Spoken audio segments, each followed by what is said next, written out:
Hi guys, I'm Chris from ECGN here. We're joined with Michael Sorbonne and our good friend Abel Henriques. I met Abel in 2013. We studied at New Jersey City University together. We played in some chamber ensembles. We've played on other programs together, and he's here to talk with us about how classical guitar influenced his personal writing. Tell us about Holocene and your experience with music and how classical guitar influenced your writing.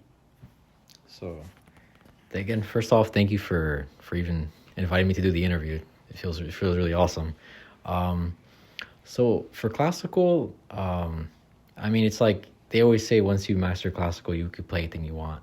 So when I'm writing my music or performing, I always try to make sure like I don't sound like garbage. Sounds kind of cliche. Like make sure like, okay, let me be sure my notes connect. Let me have that mentality of like make sure every note connects, every note has its full value of singing instead of just me just playing a bunch of notes and thing whatever. So also practicing as well. I always think of that technique of just making sure I practice certain phrases and make sure they're clean. This way, when they're performance ready. Your Holocene EP, I know it's on Apple Music and Spotify, YouTube. Did you have to get monetization for that, or is it all just solo? You just posted, and like, what was the process to get the monetization for your solo music?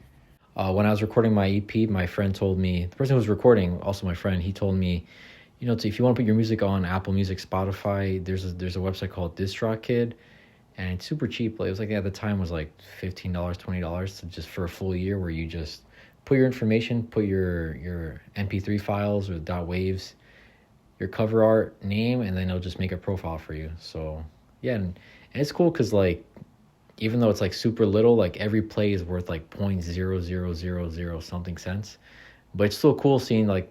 I still get excited when I see like my songs been added to a playlist, or like a person from the Middle East, someone from like a random country I've never even thought about is playing my song. So it's really cool just to like branch out and see where it takes us.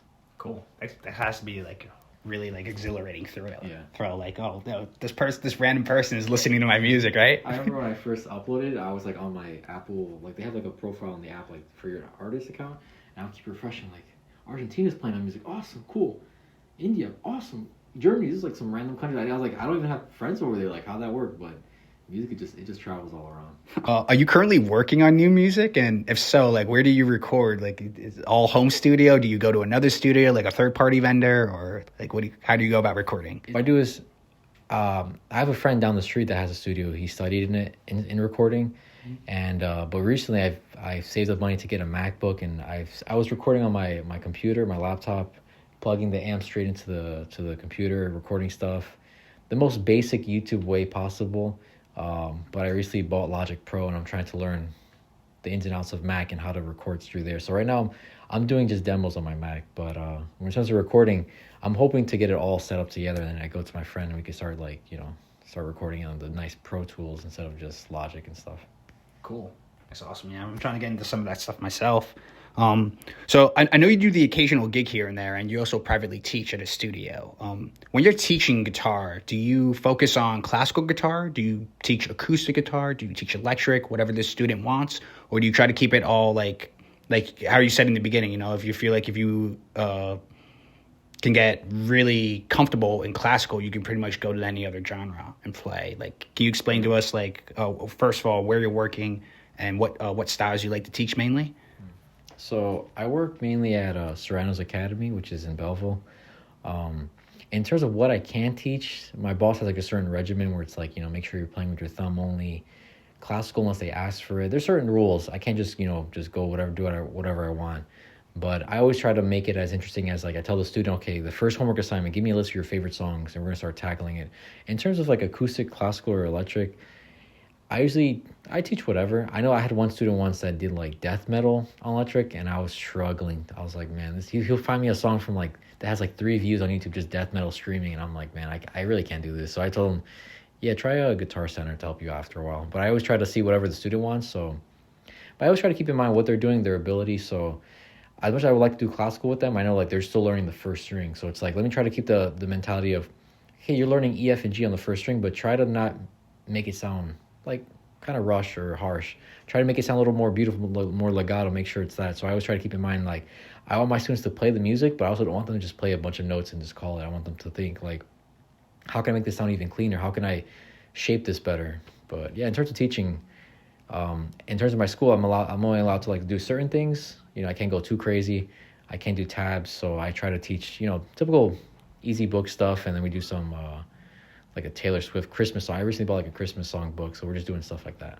It's the same thing for me. Like we all teach like notation and whatnot rather than tablature. That's cool. That's cool. Are you part of any other group where you play? I think you have you do a guitar and cello duo as well, right? So me and my coworker Timo, we he's been there since I've been there as well, a little longer, and he plays cello, classical, and we just thought, hey man, let's just do it. And we kept postponing it every year, and then COVID happened, and we just said, oh, just come over over the summer of 2020, or I think it's like September. He's like, oh, you want I have some music, want to just try it? I was like, yeah, sure, let's try it out. I didn't expect much, but it got so addicting. I kind of missed that feeling of like jamming, not jamming together, but just like doing solo stuff is awesome, but I missed the whole like, you know, shaping of music, playing music together, and it reminded me of us like when we were a trio. I remember me of college also, like now that we've graduated college, like I don't have that time to like, I'm not forced to be in an ensemble anymore. It's like my choice where it's like I can't just do this. So to do the ensemble thing with the cello, the duo thing was really awesome because we could start doing shows. We did like a Halloween show, so we're doing like different steps through there. So your teachers from high school to college and whatever, who were your top teachers and major music influences? It could be somebody who taught you personally. It could be a professor from school. It can be some of the bands that you like to listen to. If you were to like list those in like top 5, top 10, who those people are, who would they be? Oh man, this is a hard list. Yeah. I would say in terms of professors and teachers, I think the number one is probably Jean Louise. That was like, I still can't believe I was a student of his. I gave it all I could. I could have done way more with him, but he really just opened my eyes to music. It's like it went from like just reading notes to like think of the bigger picture. And I feel like every lesson wasn't me learning music. It was more like how do you paint the picture. So I wasn't there learning, okay, learn this phrase again. It's more like, okay, how can you shape this in a different way? Think of certain stuff. And that's always kept with me. So Jean Louis for him is like, man, I was like probably my favorite guitarist also because he could just grab any music and just play it beautifully. Let's see. In terms of bands, man, that's kind of hard. I know like in terms of like my music, I think number one is Vasudeva, like a local band. I don't know if they're still making music, but I listen to them a lot. Let's see. One band that kind of broke up was Six Gallery, like a nice math rock band. Like a bunch of like when I was younger, I liked Coldplay. I used to listen to a lot of David Russell, classical guitar. But in terms of like artists, I like to do a lot of like ambient music. So like a lot of Vasudeva instrumental music, which is probably the one thing I listen to the most. I have like one of my friends' band, Use Big Words. I listen to a lot, which is a really fun band. But I think in terms of probably Vasudeva is number one. Like I don't try to copy their music, but I try to think of like how can they have like an instrumental song, or how can they have an whole entire instrumental project, but you kind of understand everything they're saying, but there's no lyrics. Like you understand the emotion. So I always try to convey that with my music. Thank you again for taking the time to sit down with us. Like I have a lot of great memories and times with you, like just like friend to friend, homie to homie. Yeah. Just put that there. And I just want to know, like, what would you like to play for us today? You're sharing one or two original tunes? Yeah, so I'm doing, on the electric, I'm doing Grow from my EP Echo In. This is Abel Henriques here. I'm Chris again from ECGN. We have Mike with us today as well. Thanks again, man.